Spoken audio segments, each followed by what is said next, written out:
It's Cyber Awareness Month. The City of Johannesburg was recently held to ransom after hackers accessed the city's information system, getting hold of personal information of Johannesburg customers.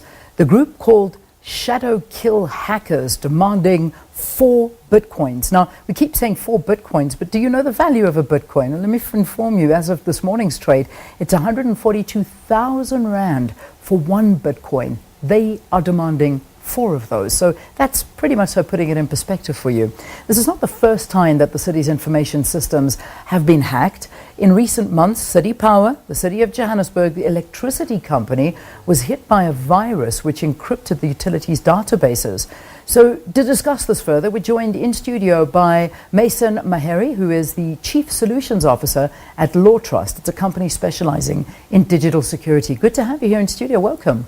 Good morning. I think it's so important to stress right away that while the City of Johannesburg is in the news at the moment, it's actually a matter of when, not if, that this is going to happen to all companies. It really is a serious thing that we've got to talk about. We're talking about almost 10,000 attacks per day happening in South Africa. So it's that many. 10,000 attacks on businesses. We're talking cyber attacks a day on businesses. On businesses.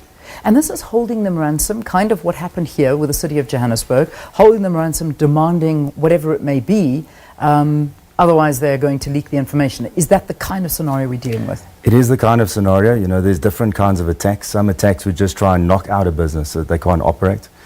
Some of them, and in this case, it is the case, is a ransomware attack where somebody's going to kidnap your data or plant a time bomb in your network, your operation, and say, if you don't pay us by this time, we are either going to disclose the data, and there might be legal consequences for that, or we are going to explode your data, and you might not be able to carry on operating. So definitely serious. There are rumours doing the rounds, and again, I emphasize it is a rumour. Firstly, let me ask you, do you know if the City of Joburg is back online, if everything is okay now on their websites? The City of Joburg is not a customer of ours, so I can just see what they are busy tweeting themselves, and it looks like they are about to resume services again today. Okay. They started over the weekend with selected services. I actually think they did the right thing by taking everything down, first making sure exactly what has happened, and then bringing it up again slowly. Definitely they had a plan to deal with something like this. So it's not that they're the bad guys in this scenario. Again, this could be happening to any business. Yeah, as you say, this is happening so frequently. This just happens to be in the news, but this is a daily occurrence for thousands of companies. A lot saying that this isn't necessarily a local cyber attack. This could be coming from Europe. I know the City of Joburg don't want to comment on that. They don't want to say anything, but do we find that these are international hackers that come in? Can these hackers come from anywhere? I think that's the interesting question, is there's no such thing as local anymore. Now that we're connecting everything to everything, the whole world is connected, so everything has become a local attack, so somebody could be sitting in Russia or any place and they could connect via the internet just as easily. It's also interesting to realize these sophisticated tools that are being used are actually accessible by anybody, so if you go onto the dark web, there's a very interesting service which is ransomware as a service. So you basically pay people which are running the sophisticated attack for you. They're building you the tool to specifically attack a certain business. They will deliver the tool, you can run the tool, they hold the keys, the cryptographic keys that will lock the data, and they kind of play this unethical middleman in this whole scenario. So really it's opened up that almost anybody that wants to hurt a business can gain access to the tools and use them illegally.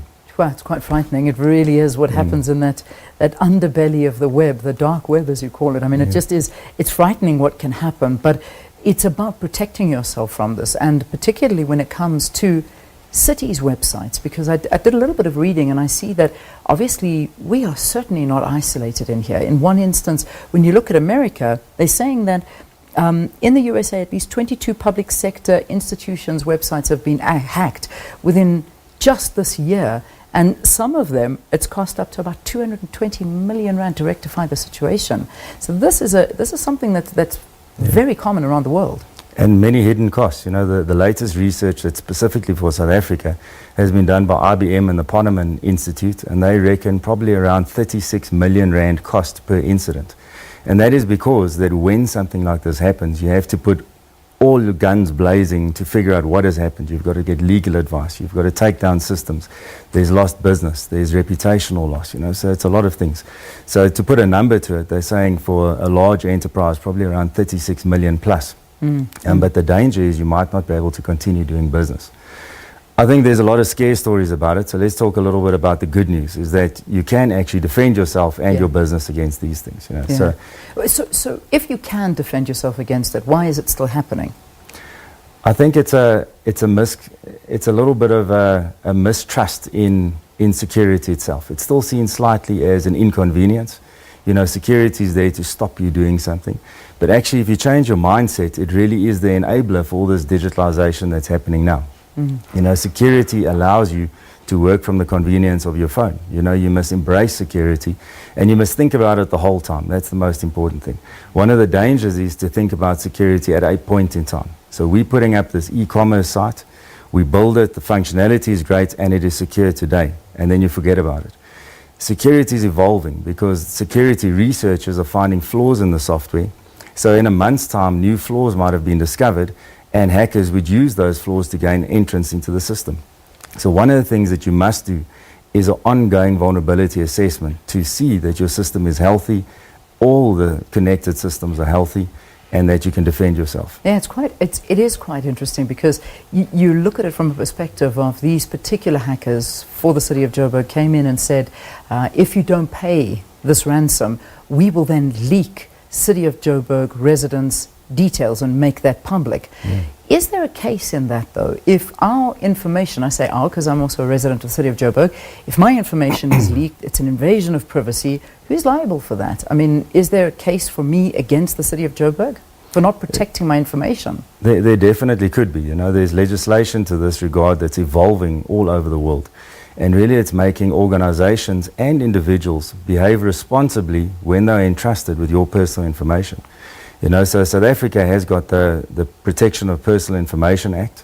It has not been used in a punitive manner yet, but it definitely could be in the future, because basically it's just saying to people, you must understand what information you have, you must understand what you're going to do with it, you must get permission from people in order to process this information, and logically you've got to look after it, you know, and that's the responsible part of it. I'm reading quite a frightening number, and perhaps I don't know if it's gone higher since then.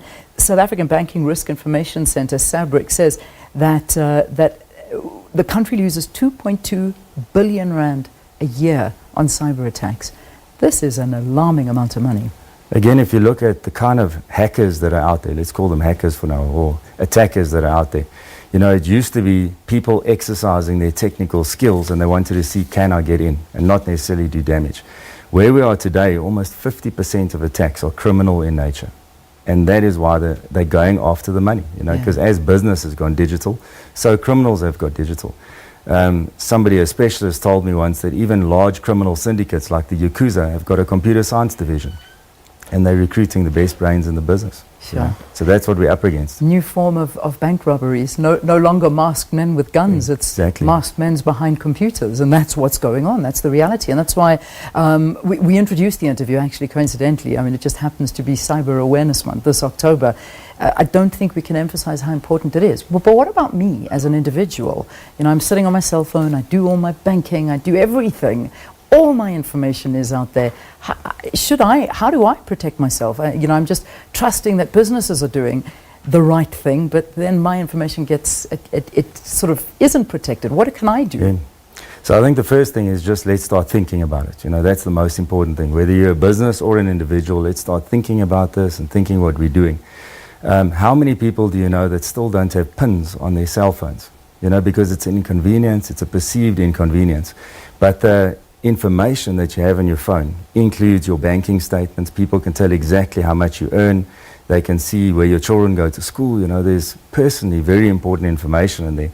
Never mind the details of customers and things like that. So first thing is you've got to be streetwise. We all pride ourselves. We're from Johannesburg. We're streetwise. You know, we pride ourselves in that. So let's be the same when we're online. Let's be cyber savvy. So before you click on the link, try and look at it. You know, try and see that the URL is actually a meaningful URL. Remember, it's a big telephone directory. When you click on a name, it fetches the telephone number of that internet server and you direct it to the site. Once you're at the site, one of the things that LAWtrust does is we put an SSL certificate on the site. Most of them in the country come through us. That means we've identity-proofed that site. So you should see the yellow padlock or the whole green bar. You can click on it, you can see that the URL really belongs to the bank that you're going to. You've got to look at these things. You know, if the URL looks wrong, if it feels wrong, then it probably is. Yeah, don't go further, because you're just going to be very compromised and be sorry for it. Yeah. Very interesting. Thanks so much for talking to us here on this morning broadcast, which focusing in on cybersecurity. Maeson Maherry is the Chief Solutions Officer at LAWtrust. It's a company that specializes in digital security, and in focus was, of course, the City of Johannesburg's information system being hacked last Thursday. You need to contact them to find out if it's all systems go and if everything is back to normal. We'll update you on that as well. Thanks again. Thanks. Good to see you. Let's take a break. When we return, the red ants under the spotlight. Sakina will be talking about that. Stay tuned.